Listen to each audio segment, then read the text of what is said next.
I'd like to introduce Jayne Thomas from Canada, and Jayne has multiple sclerosis. Welcome, Jayne. Hi, Linda. Could you tell us when you were diagnosed? Yeah, I don't remember the exact date, and that's because I choose not to, but it was in the fall of 2000. Okay, and how old were you at the time? Let me do my math. I was 41. 41. Okay, and what was your life like before diagnosis? I mean, were you a very active person? Oh, very much so. I used to be a runner, uh, and then I was switched to power walking because it's harder. It was not as hard on your joints. Hmm. But at any rate, I was very active. I worked out all the time. I was that girl on front of the workout magazines with a six pack and I was raising four children on my own. Okay, so you were extremely busy. Very busy. I was working about 45 to 50 hours a week. Wow. And what impact did your diagnosis have on you and your family? The day I found out, I think my sister took me shopping and I really did just walk around in a daze. I couldn't comprehend it. Hmm. Even though he said, yes, you do have it. It was a self-denial. I didn't Yes. hear those words. Mhm. And then, anger set in, um, sorrow, the whole thing. I had to tell my children, and that was the battle. Do I tell them or not? But I did have to tell them because we were all on our own. And I was afraid that one morning, what if I woke up and I was paralyzed and they didn't know what to do? Mm. So we had to have a chat about that. And what were your symptoms at that time? At that time, little things like if I was overtired, my right eye would get blurry. I had things happen to me before when I was married that I got up one morning and I just collapsed to the floor. I stood right up, but my legs just gave way. At that time, though, if I was walking too fast, I would start limping. Fatigue had set in. It would hit me within minutes. All of a sudden, I had to lay down and nap. Hmm. When I napped, it would be for a good 2 hours. And weakness. It was just horrible. Yes, yes. And what were your symptoms like before you found LDN? Had your MS advanced much in that time? Oh yeah, that was a crazy time. I was actually in the hospital for about 10 weeks, 10 and a half weeks. Wow. And I wish I'd found the LDN before that because I wouldn't have been in the hospital. I didn't find it until about a year later. And by that time, I was in a wheelchair, but I could stand. And I just kept Googling and Googling to find something. And I was tired all the time, fatigued. My speech was going, which I did not know. Nobody told me.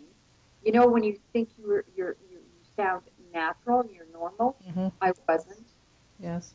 Slurred speech. I had mountain of fatigue. It was crazy, and I was searching for that miracle pill. Hmm. It So was. when you found LDN on the internet, how did you go about obtaining a prescription? I printed up. I killed a tree basically. Um, I took in all this paperwork to him, and he only read one paper. He looked at this about naltrexone, and he understood the concept right away. And he said, "Okay, um, I trust your judgment." And he wrote me the script right then and there Hmm. for 1.5 milligrams. No, I'm sorry, he wrote it for 3 milligrams. And I went high because that back then that was a different protocol, right? Yes. And I was so happy that I ordered it immediately, and I started on it. And He said to me, okay, I want to see you within the next 2 months. Hmm. On my way. Did you have problems filling your prescription in Canada? Oh gosh, no. We have compounding pharmacies in Toronto that are more than willing to do it. Hmm. There was at least, I dealt with one that was really fantastic. They suggested the best fillers for me. They understood it because I guess there's a few other people that were ordering LDN. Hmm. I had no problems at all. So how long have you been taking it now, Jayne? It was 2 years this February. Right.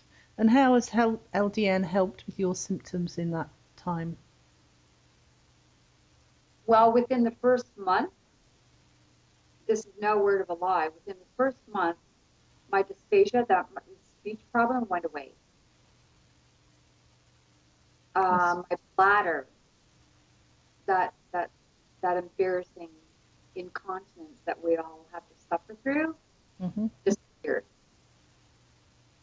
Um, I had energy that was, I didn't know what to do with myself because I couldn't believe how much energy I had. I was able to start going out at night. Hmm. It was fantastic. I would get up earlier in the morning and feel really good, not feeling fatigued and wanting to crawl back into bed. I felt fantastic. Did you have any introductory side effects when you first started? Yeah, actually I did. Because I started so high so quickly, I was 3 milligrams, and because the protocol is different, I did have spasticity. I did, but I took valerian root, which helped somewhat.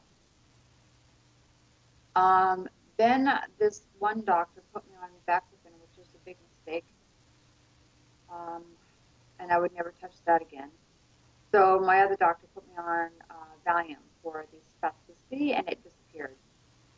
Then I went right back to valerian root. I had a headache that lasted, I would say, about a week, a dull throbbing headache. Ibuprofen was my best friend. Hmm. Uh, Other than that, no, nothing bad. I mean, it was something that I could cope with Hmm. because along with those side effects, I felt fantastic. Right. So what would you say your life is like now? Um, it is a better quality of life. I don't feel that, how can I word this in a way that's not going to be, I don't feel that my life is a death sentence anymore. Hmm. It's given me hope. I am a very firm advocate for LDN. I'm always suggesting it for other people. I'm actually getting my other friend on it as we speak. We're meeting tomorrow, and I'm talking to her caregiver, and I'm getting her on LDN. So it's changed my life dramatically. And I have to ask, will you continue taking LDN? I'm a lifer.